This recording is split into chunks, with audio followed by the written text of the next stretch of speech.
Warahmatullahi wabarakatuh. Halo anak-anak semuanya, selamat pagi, selamat beraktivitas kembali. Semoga kalian dalam keadaan sehat walafiat. Amin ya robbal alamin. Oke, hari ini Ibu akan membahas materi mata pelajaran Bahasa Indonesia kelas 7 ya. Untuk materi kali ini yang akan Ibu bahas yaitu bab 6, berkomunikasi secara efektif dan santun melalui surat.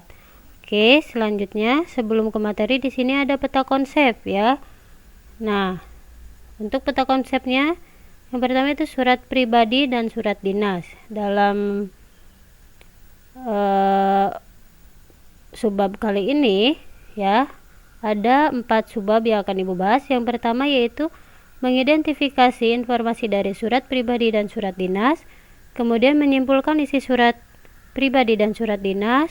Selanjutnya menelaah unsur-unsur dan kebahasan dari surat pribadi dan surat dinas. Dan yang terakhir yaitu menulis surat pribadi dan surat dinas. Oke, yang akan Ibu bahas yaitu untuk hari ini ya, mengidentifikasi informasi dari surat pribadi dan surat dinas dan menyimpulkan isi surat pribadi dan surat dinas. Oke, lanjut untuk tujuan pembelajaran. Yang pertama yaitu mengidentifikasi informasi, kabar, keperluan, permintaan, dan atau permohonan dari surat pribadi dan surat dinas yang dibaca dan didengar. Selanjutnya menyimpulkan isi, kabar, keperluan, permintaan, dan atau permohonan dari surat pribadi dan surat dinas yang dibaca atau diperdengarkan. Selanjutnya menelaah unsur-unsur dan kebahasan dari surat pribadi dan surat dinas yang dibaca dan didengar. Dan yang terakhir yaitu menulis surat ya pribadi dan surat dinas untuk kepentingan resmi dengan memperhatikan struktur teks kebahasaan dan isi ya. Oke, lanjutnya untuk sub A yang pertama yang akan Ibu bahas yaitu mengidentifikasi informasi dari surat pribadi dan surat dinas. Nah, di sini surat adalah sebuah sarana komunikasi untuk menyampaikan informasi, pernyataan, atau pesan kepada pihak lain yang mempunyai keperluan kegiatan dengan bentuk tertentu. Selanjutnya, surat terbagi dua yaitu surat pribadi dan surat dinas ya. Untuk surat pribadi yaitu surat yang ditulis untuk kepentingan pribadi dan ditunjukkan kepada teman, keluarga, atau sebuah instansi. Sedangkan untuk surat dinas adalah sebuah surat resmi yang dibuat oleh suatu instansi atau lembaga dengan tujuan untuk keperluan dinas, ya. Nah, di sini kita akan mengenal ciri surat pribadinya. Yang pertama ya, ciri dari surat pribadi yaitu surat pribadi adalah bentuk komunikasi interaktif antara orang pertama pengirim dan orang kedua penerima. Selanjutnya, surat pribadi berisi unsur, tanggal surat, alamat surat, pembuka surat, pendahuluan, isi, dan penutup surat, serta nama dan tanda tangan pengirim surat. Yang ketiga yaitu isi surat pribadi berkaitan dengan masalah pribadi, menyatakan kabar, keperluan pribadi, dan tujuan komunikasi pribadi yang lain. Oke, selanjutnya kita akan mengenal ciri surat dari dinas ya. Ciri surat dinas. Oke, yang pertama yaitu surat dinas berisi tentang keperluan kedinasan yang bersifat resmi. Kemudian struktur surat dinas tidak jauh berbeda dengan surat pribadi yaitu kepala surat, nomor surat, tanggal surat, lampiran, perihal, alamat surat, salam pembuka, isi surat, paragraf penutup, nama dan tanda tangan penulis surat. Yang ketiga yaitu surat dinas hanya boleh ditulis oleh sebuah instansi kepada instansi lain atau individu ya. Oke, selanjutnya B yaitu yang akan Ibu bahas, subbab yang B ya, menyimpulkan isi surat pribadi dan surat dinas. Oke, di sini ada contoh surat pribadi ya. Nah, silakan anak-anak dibaca untuk surat pribadinya ada di halaman 179.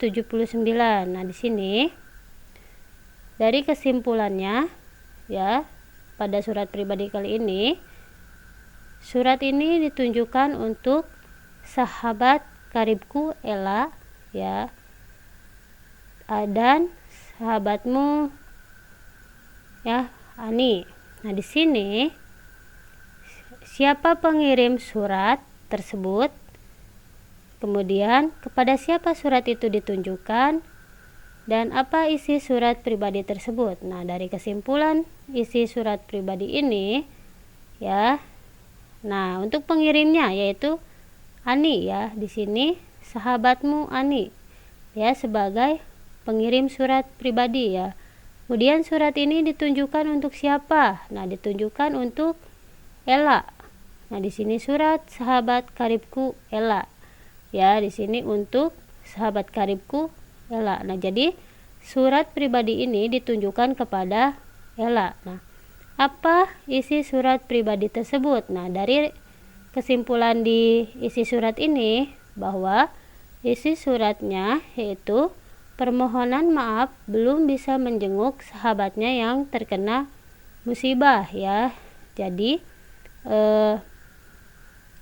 Ani ini meminta maaf kepada Ella ya bahwa dia belum bisa menjenguknya ya karena musibah yang menimpa kepada Ella ya. Oke. Selanjutnya kita akan ada contoh surat dinas. Nah, di sini silakan anak-anak dibaca ya. Untuk surat dinas di sini ada nomor surat ya. Beda halnya dengan tadi surat pribadi, nggak ada nomor suratnya. Selanjutnya ada hal ya. Kemudian di sini untuk surat ini ada di halaman 180 ya. Nah, di sini ada pertanyaan lagi. Siapa pengirim surat tersebut? Kemudian kepada siapa surat itu ditunjukkan? Dan apa isi surat dinas tersebut ya. Oke. Silakan anak-anak dibaca suratnya lalu simpulkan ya. Oke, untuk jawabannya di sini ada pengirim surat yaitu Dr. Andes Hendrik Hermawan, Kepala Sekolah SMP Tunas Muda ya. Di sini SMP Tunas Muda di sini ya. Kemudian tujuan suratnya untuk siapa? Nah, tujuan surat di sini untuk meminta kehadiran Bapak Ibu guru ya. Bapak Ibu guru yang ada di sekolah SMP Tunas Muda. Kemudian di sini apa isi suratnya? Nah, isi suratnya yaitu undangan rapat ya. Undangan rapat persiapan pengiriman bantuan bencana. Oke. Di sini ada tanda tangan di atas namanya ya. Kasih tanda tangan. Oke. Untuk materi hari ini sudah selesai. Selanjutnya yaitu ada latihan soal ya. Sini soal yang pertama, apa yang dimaksud dengan surat pribadi. Kemudian soal kedua, sebutkan ciri-ciri surat pribadi. Ketiga, apa yang dimaksud dengan surat dinas. Keempat, sebutkan ciri-ciri surat dinas. Dan yang kelima, buatlah satu contoh surat pribadi. Oke ya. Untuk anak-anak silahkan tugas ini dikerjakan ya di buku tulis bahasa Indonesia. Silahkan kalian tulis soal dan jawabannya di buku bahasa Indonesia, kemudian dikasih nama ya, difoto dan dikirim ke Google Classroom. Oke, terima kasih untuk perhatiannya. Semoga kalian semua sehat, dalam keadaan sehat walafiat ya. Amin ya rabbal alamin. Terima kasih. Wabillahi taufiq wal hidayah. Wassalamualaikum warahmatullahi wabarakatuh.